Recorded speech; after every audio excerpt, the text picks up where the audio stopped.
Hey ladies, hope you're doing awesome and enjoying this holiday season.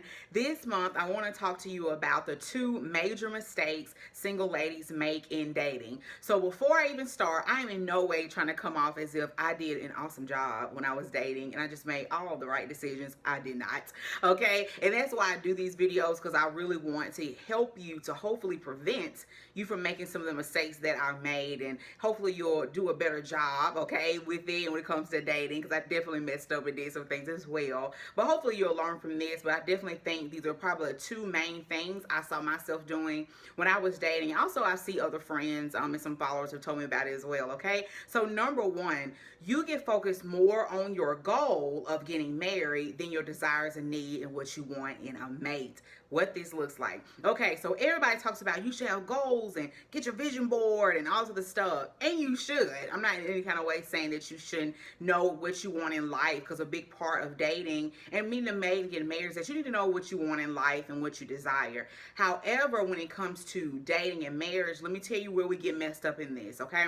So if you have this goal that you one day for sure want to have children and you want to have a husband and you want to get married and all that stuff, you want to be a wife, you want to have a house, and you also want to make sure that you actually get to this goal of your job, whatever it may be.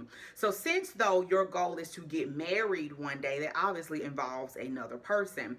But the issue is that since you're so focused on this goal, sometimes you forget what is the whole purpose of why you want marriage though. So if you want marriage because you want a mate, a helpmate, a potential partner who help you in life, who help you spiritually, whatever it may be, you want to make sure that you're focusing more on the needs and desires that you have in a mate than just the goal of getting married one day. This is how you get distracted by the goal over the needs and the desires. So I always tell the women they're in my Ruby's Healing and Letting Go session. I'll tell you about that later a little bit more. But I always tell them to write at least 7 things that they want in a mate and desire in a mate. Okay. After that, I tell them to circle the top 3 that are non-negotiable. And I've talked about this before in my other videos. But let's say in those top 3 you have humble, they have to have a relationship with God, they have to have a job, whatever, okay?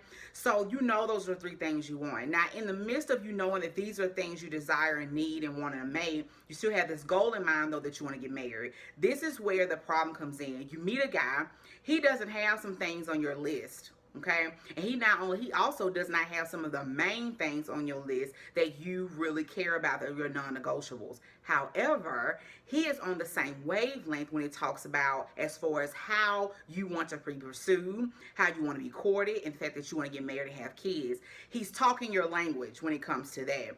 What happens, because we're so focused on the wedding dress and the ring and getting married and reaching that goal, even though he may not be the best guy for you or the mate that God feels like is best for you, you're so distracted by this that you miss out on the fact, oh, wait a minute, he does not have some of this stuff that you all have on here, but you don't care. All you hear is he's willing to get married. So you jump to it.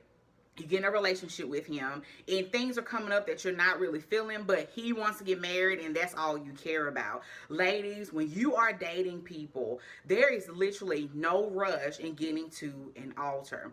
If you get married, you have the rest of your lives with each other, and you should be more focused on the who you are dating and not what they're talking about and what they're saying they will give you as far as when it comes to your goal, because this is forever and this is a covenant, and a covenant is not something that you can just jump up and leave when things are not going well. Ladies, it's okay that you want to get married. It's okay that you want to have kids, you want to have a family in a house and all those things, but don't get distracted with that, because you have to realize this involves another person, a person that you're going to become one with, a person that possibly could be the father of your children one day, a person that can either keep you going up in life and be a helpmate and bring you to a better place, or either they're going to bring you down and they're going to be worse, okay, for you in your life. Do not jump on that. When you're dating guys and you've seen something, maybe they're not really where you want it to be, okay, but they like have all of these things that you desire in a mate, and even those non-negotiables are there, okay, they're there, but they just like, oh, I'm just not ready for marriage yet though, because I know that's a serious thing, I'm not ready for that. Be okay with that, okay? Step back, be patient. Don't just jump into the relationship with that guy that says that he's ready to get married and he's ready to have those kids, but you know that he's not a good mate, because as soon as you get married, as soon as you get in that marriage, issues are going to arise because you have rushed into it. Take your time in dating. And that's my second thing, or I guess you could say point B to the point one, is that a lot of times we rush to get too intimate and physically involved with guys. That is such a major distraction when you are trying to date for a potential mate. When you start being intimate with somebody, you have all these endorphins going on and oxytocin going on. I mean, it feels good, right? And it's not just about, like the sexual side of it, but the touching and the kissing and you're cuddling all the time. You will want more and more of that. And you'll get so addicted to that you're going to start missing red flags, even though it's things coming up that you don't really like, because you have fallen in love with them and you have been distracted by the intimacy part that really should have been in marriage. So if you want to make sure as well that you are on the right track to picking the right mate, you need to make sure to keep that out as much as you can, because it is going to distract you. So just be prepared for that. Don't jump into that so quickly with the guys. No reason to rush in that. And that's really the main thing that is kind of pushing a lot of you all when it comes to these two steps. A lot of you are rushing to get to this marriage thing because you're either in fear that you will never get married. You're in fear that, oh my God, what if the Lord just does not have to be with me and I can't have kids one day? Let me tell you something about God. God knows you. He knows your desires, and He knows exactly the time to make it happen.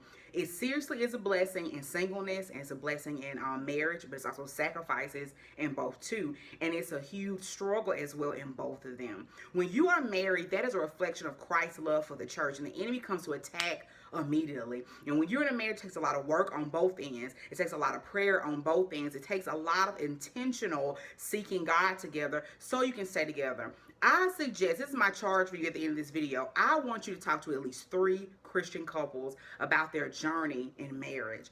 That will give you a real big picture, not big picture, but like more detailed picture of what it really takes for a marriage to work and what it really takes for them to get where they are now. A lot of you are just seeing the highlight reels of people on Facebook and their marriages. A lot of you are seeing the end portion of what has gone through struggles for some of the marriages. Ask them about their story. That will help you really appreciate more where you are in your single season. It also will help you realize what marriage really entails, and you won't rush to that when you meet a guy. Enjoy being able to date, and if they're not what you want to be, you can just move on with your life. Enjoy just being able to be to yourself and travel and do whatever you want to do. Marriage is not going anywhere. I don't care how old you are, whatever may be going on with you, it's not going anywhere, ladies. It's nothing for you to fear. If you keep making decisions off of fear and rushing because you want to get what you're seeing on Facebook, you don't know their stories behind that, okay? So keep that in mind. Do not get distracted by your goals that you're missing on what you really desire and need to make, and do not jump into something too physical with the guy in intimacy because it will distract you. There is no need to rush, ladies, okay? So I have as much any other advice that you need. You can always check out my site at www.chloemgooden.com. I do have a couple of books on there as well to help you with dating and Ruby's healing and letting go. Love you, ladies. If you need anything else for me to talk about, you can always comment here or message me, and I'll try my best to do a video. I hope you have a happy holidays. God bless.